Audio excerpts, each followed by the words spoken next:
Because at the end of the day, this journey is about stewardship. It's about what the savings 0.1%. This is bad, because I am not even meeting a one. Where did my money go? Ruth, how are you?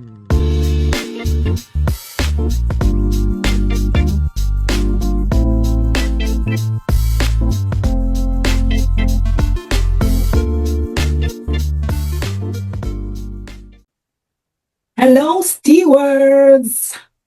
Welcome back to episode 2 of Bolts and Nuts of Financial Wellness. I'm excited because I came back. This girl came back. And here I am. First of all, I want to thank all who have watched. Thank you so much. Those who have watched. And I know with more and more episodes coming along, I will start to see comments. However, I would encourage you, if something resonates with you, please comment. Or if you have a question, please comment. Or if you have something that can also encourage our stewards, that can also inform our stewards, please do comment. But I'm encouraged because we have stewards who viewed our first episode. So I'm very excited about that. And for you supported the launch of episode 1. I will recognize, we got a voice note from one of the stewards. One of the stewards, his name is David Wonder. He's a worshiper, a musician, a gospel musician based in Kenya. Please subscribe on his channel. His name is David Wonder. And he sent me a voice note. And not just a voice note to tell me congratulations, but he sent me what he learned. His take home. That really made my day. And so thank you, David Wonder, for that. And today's episode, drum rolls. Before we begin today's episode, I want us to talk about steward. I want us to be having a reflection, not just showing you the bolts and the nuts, what I'm doing, what needs to be done, why I'm doing, but also, we would want to take a mindset of this journey. So I'm excited because this journey is not just an idea. It has officially started. And as I mentioned in episode 1, this is not just a financial journey. It is also a learning journey because you know what? I am learning how to upload on YouTube. I am learning how to edit. Well, right now it's just basic editing. But in the future, I will have an advanced skill of editing. But for now, we'll just go with the basic. So if you see some little rough around the edges, don't worry. We are building. And that's why this YouTube channel is called Bolts and Nuts, because I will show you the growth. You will see the mistakes. You will see the adjustments. You will see everything. It's about bolts and nuts. And welcome once again. So today I want us to start with an important question. Who is a steward? Are you a steward? On a scale of 1 to 10, how can you rate yourself? Are you a steward? And because I'm calling my followers on this channel stewards, so let us reflect on that. You will hear me say, hello, stewards. Welcome back, stewards. So a steward is a manager. Traditionally, a steward is someone entrusted with managing something that belongs to somebody else. I want us to go further and look at stewardship as an identity. Because identity, when you identify yourself with something, you change not only your thoughts, you change your actions. That identity changes your thinking. Because when a spender will ask, what do I want? But a steward who has taken on to the identity of stewardship, the identity of a manager, will ask, what is the best use of what I have or what I have been entrusted with?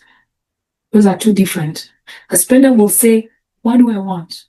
A steward will say, I have been entrusted with this money, with this time, with this resource. What's the best use of what I've been entrusted with? Identity changes choices.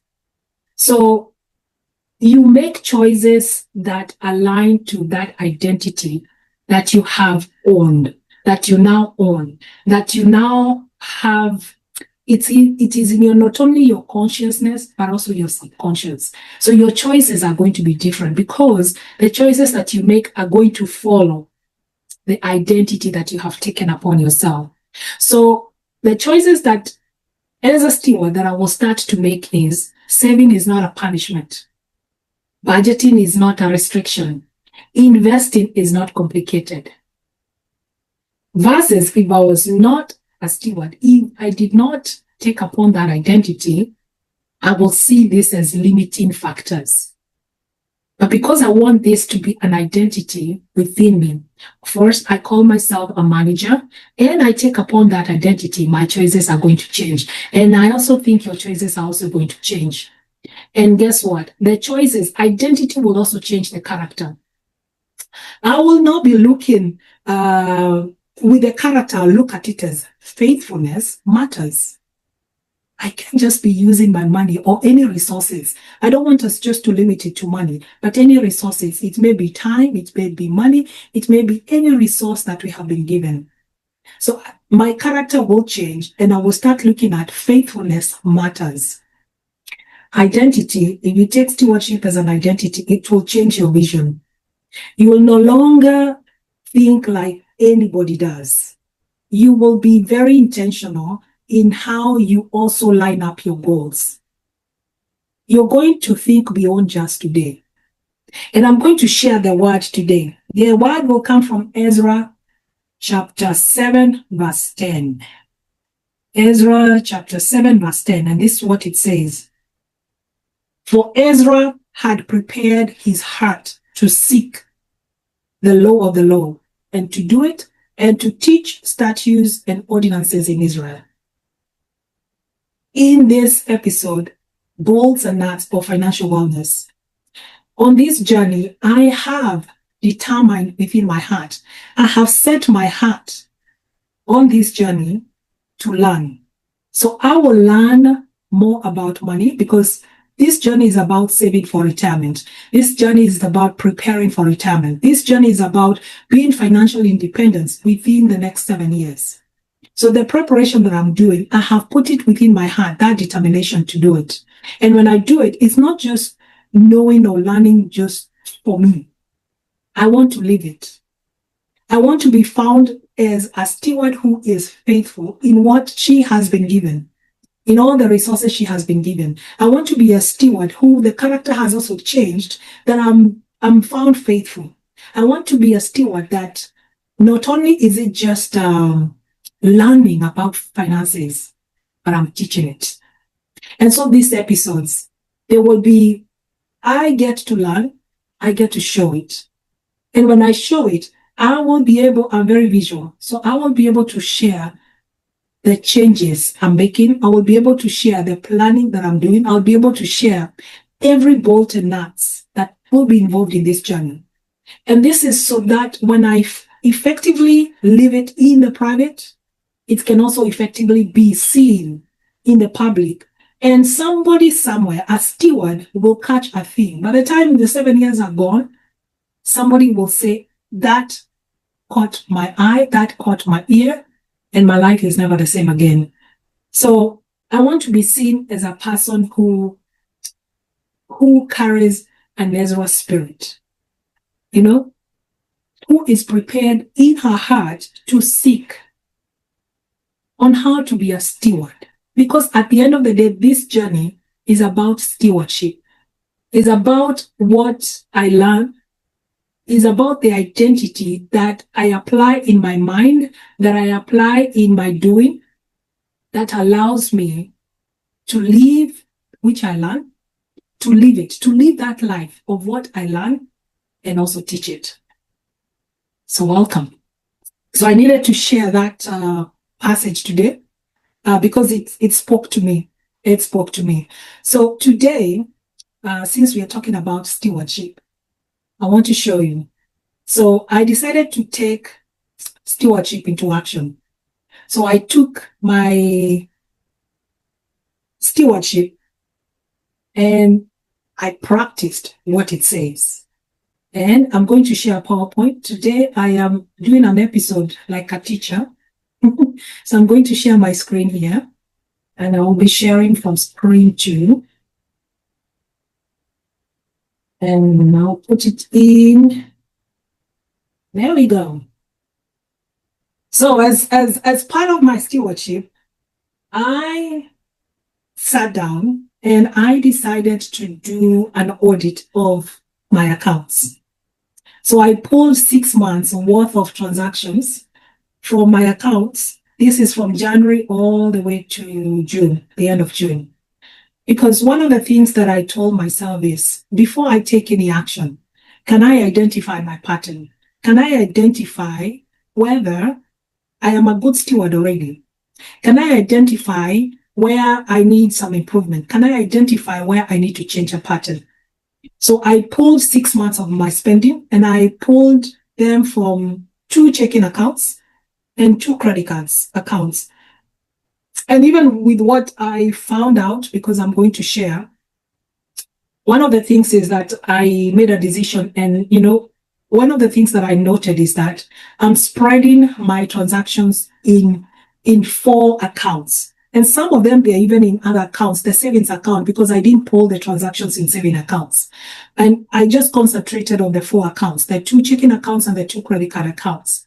And this is not, I am actually complicating my life by doing so, by having so many accounts or having transactions go through and in and out of so many accounts. So I made a decision when I pulled all these transactions, and I said, you know what, in the next, one of the things that I'm going to change is to have all bills come from 1 checking account only, not 2, and not use credit card. And I will explain why later on. So for now, I want us to look at, what did I find out? Did I see a pattern? I wanted to become aware before I do any action. So the first thing, where did my money go? Ruth, how are you using your money? So the transactions, by the way, will tell you quite a lot. When you pull all those transactions, this exercise actually took me about 4 hours. And I downloaded all transactions and then, put them in our Excel workbook. And I was able to identify, to go through each and every transaction and say, this is housing, or this is school fees, this is giving, so that I can be able now to bring everything together and create a pivot table that will show me how I'm spending. So this is where my money is going. First of all, I saw that 74.2% of my take-home income is on expenses. I spent 74.2% of my income. So, and that's about, I believe is it 25 remaining? So if I'm to calculate here, this episode is raw. If I take 100% and then subtract the 74.2, 25.8% is what I'm remaining with, is what I'm retaining. After getting 100%, I spend 74%, then I retain 25.8%. But let me tell you, when I say financial leakages, and that's what I've been speaking about financial leakages, is that when we do not reconcile our accounts, many are the times that we will never notice that our money is leaking out of our accounts. Because if you ask me where this 25.8% is, I don't know. I cannot see it. How many can relate with me on that? Whereby you earn money, but you don't know where it goes. You can tell, you're always asking, where is my money going? I did the first exercise just to pull all the 4 accounts that I mentioned. But I discovered the 25.8%, I cannot see it. Even though I did not include, I have 2 savings accounts, one with a bank, one an online savings account. And I also do have transactions in that savings account. Not so much, because whatever, I can send money to Kenya from my savings account, or I can send a Zelle from my saving account. But this is all spending, something that I put aside, then I get to spend it. And that's why I cannot see, it's not making sense. You want to tell me in the last 6 months, I have retained 25.8%, but I cannot see it. So one of the things that I also noted is the biggest spending areas, the housing, 29.1%. Then there's a food and dining, 11.5%. So you can see from here all the percentages. The housing, the biggest is the housing, then there's the food, then there's school fees. And then we go to lifestyle and entertainment, and then we go to the giving. Giving is less here. It's not the way I would want it. But again, because I send money from my savings account to Kenya for a program that we have in helping widows and students, it's not calculated here. This is a giving only that was sent to the US, or that was either sent to a benevolent fund or either church. However, looking at this, I basically am able to see where my money went to and what's the biggest spending area, which in this case is the housing. And housing actually is always the biggest spending area. So next, this is what I discovered. Of course, my biggest expense is the house, 29.1% of income. Then the food and dining, oh my gosh, the food and dining, 11.5%. And in the next episode, I'm going to go through each and every of each of these categories and explaining and showing to you what I discovered, the pattern that I discovered, especially for the food and dining out. I discovered a pattern that I started this year, and actually probably part of last year, from September last year, that became a repeated pattern to a point now it's eating 11.5% of my income. School fees, this is not something that I can take away. However, when I'm explaining in the next episode, I will show you what I've decided to do with the school fees. And of course, the lifestyle, 6.3%. Giving 5.6%. My ideal giving is 10%, but as I mentioned, there's some money that I send from my savings account to Kenya for a ministry that I support.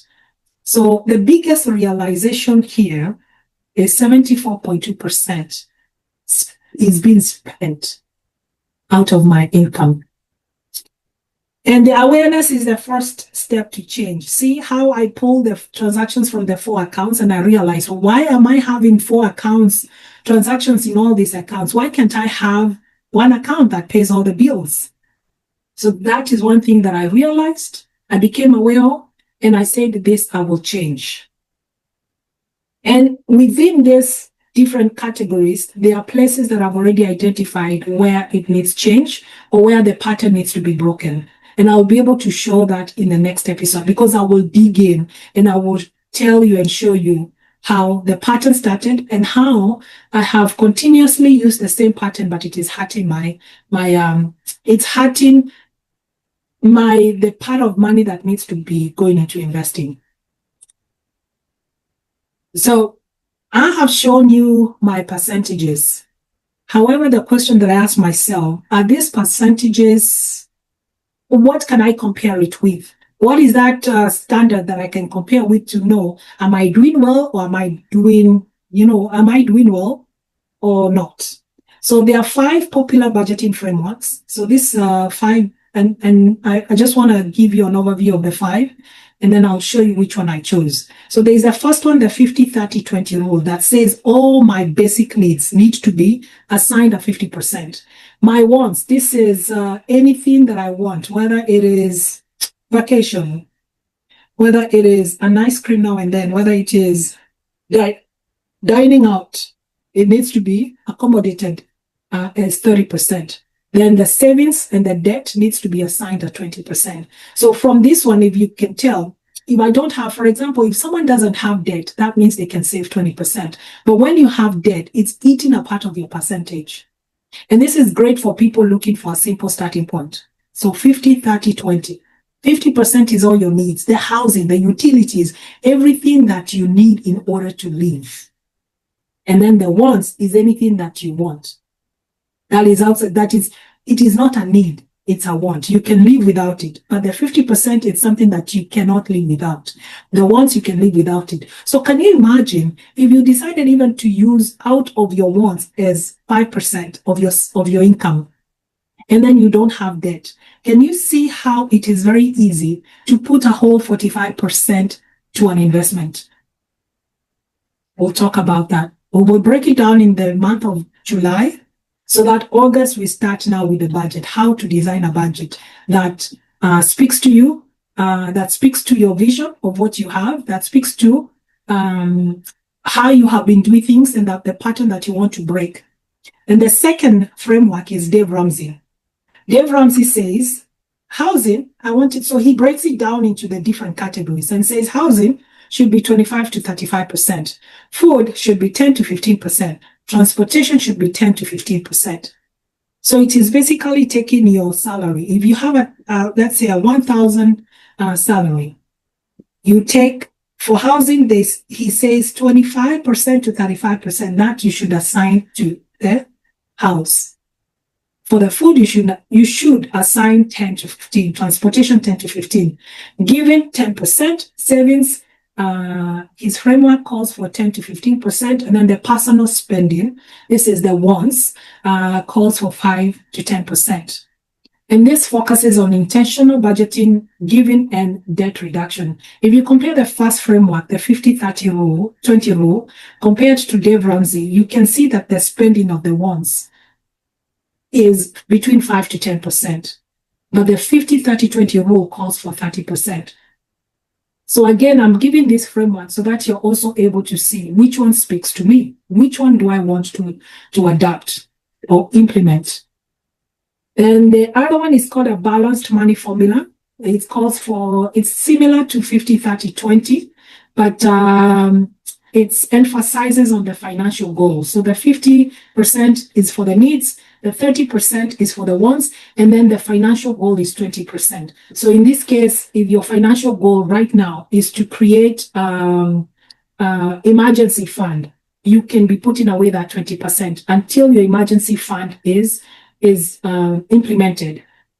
Then after that, you can say, I want to now that I've caught up, or rather now that I have my financial goal achieved for emergency fund, I will go into savings or I will go into investing, depending on your financial goal. So this one calls for financial goal is 20%. You create that financial goal and put 20%.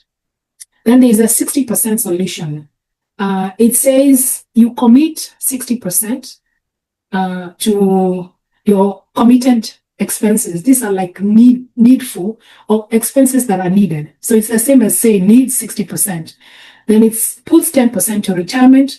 Then there's the long-term savings, 10%, whether you're planning to buy a house and you're saving for the down payment. So this becomes a long-term savings, or you're planning to buy a business or create a business. So the long-term savings, this is for whatever project that you may have. Then there's a short-term savings, 10%. Probably you're trying to save for a vacation next year. That's a short-term. Short-term is anything that is within 12 months, within a year. Long-term is anything a year and more.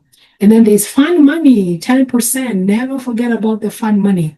And the reason why I'm giving all these popular budgeting frameworks is that you can choose the ones that you want to include within your budget.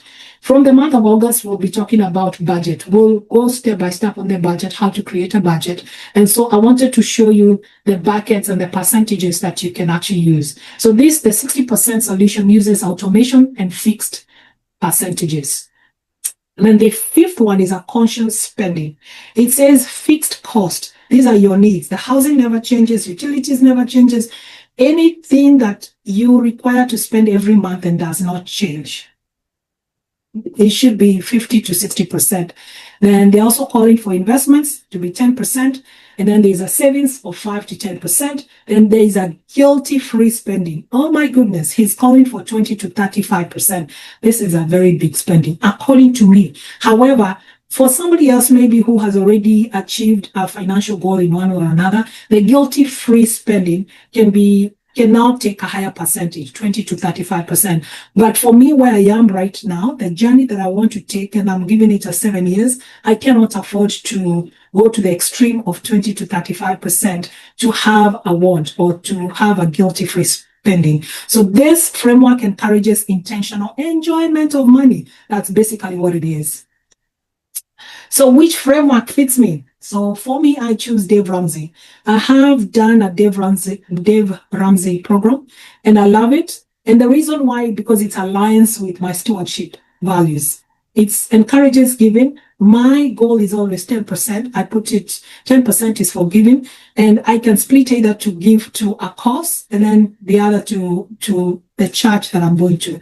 Then it also encourages a strong debt reduction focus. For anybody who has listened to Dave Ramsey, he is very strong when it comes to debt. He says even your house, he encourages that you pay it off within 7 years. And then it has a clear savings target, and it's easy to explain to the stewards community. So this is the framework that fits with me. This is the framework that I'll be using throughout this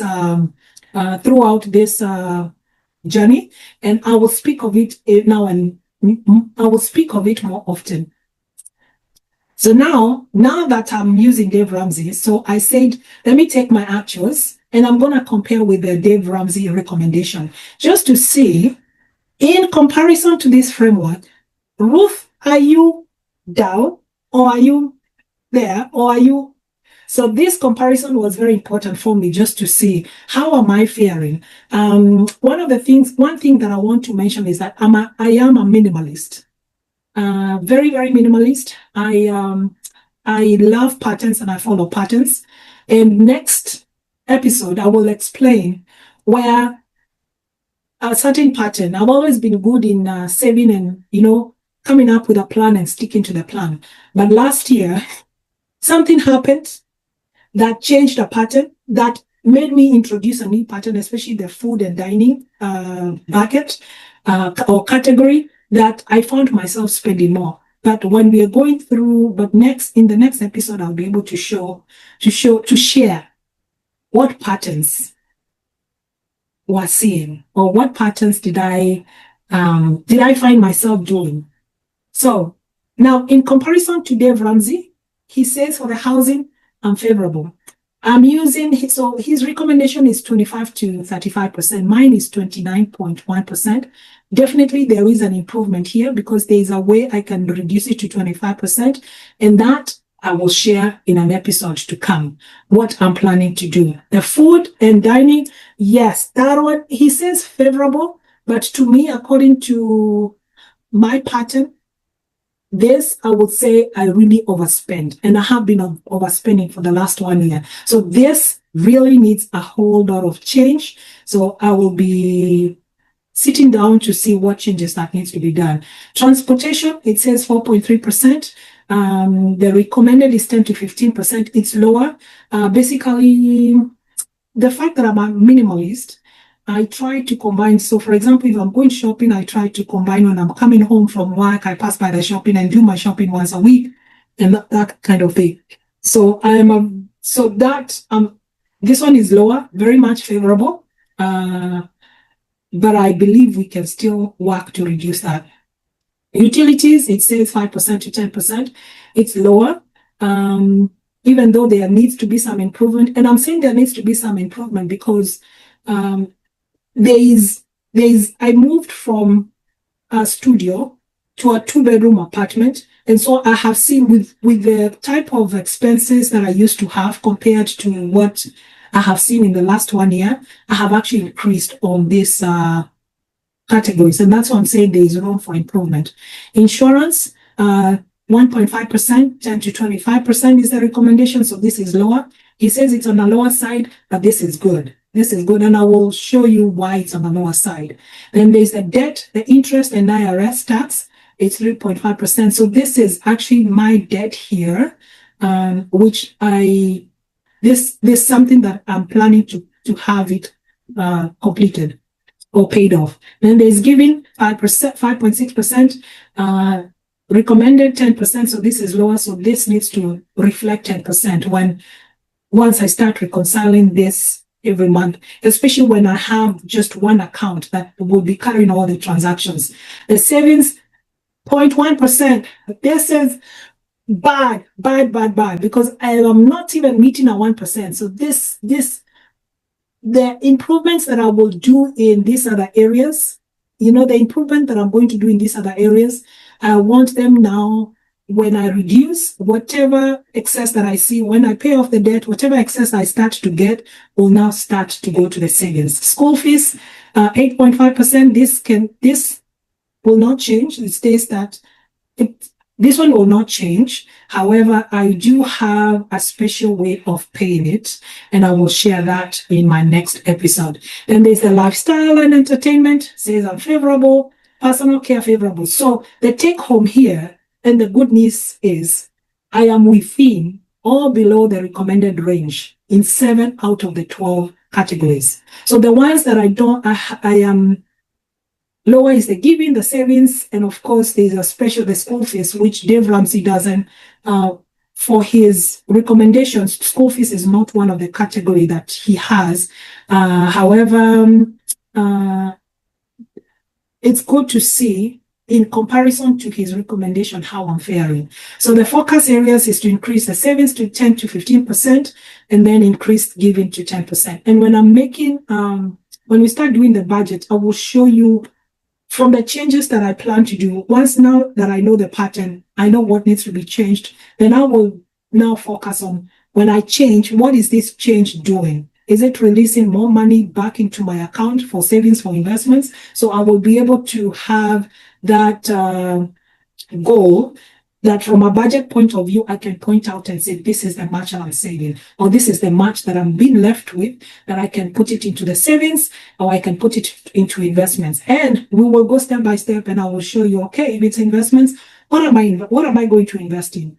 And then if it is investing, do I have that financial freedom number that I'm planning to have by the end of seven years? So it is a journey, as I said.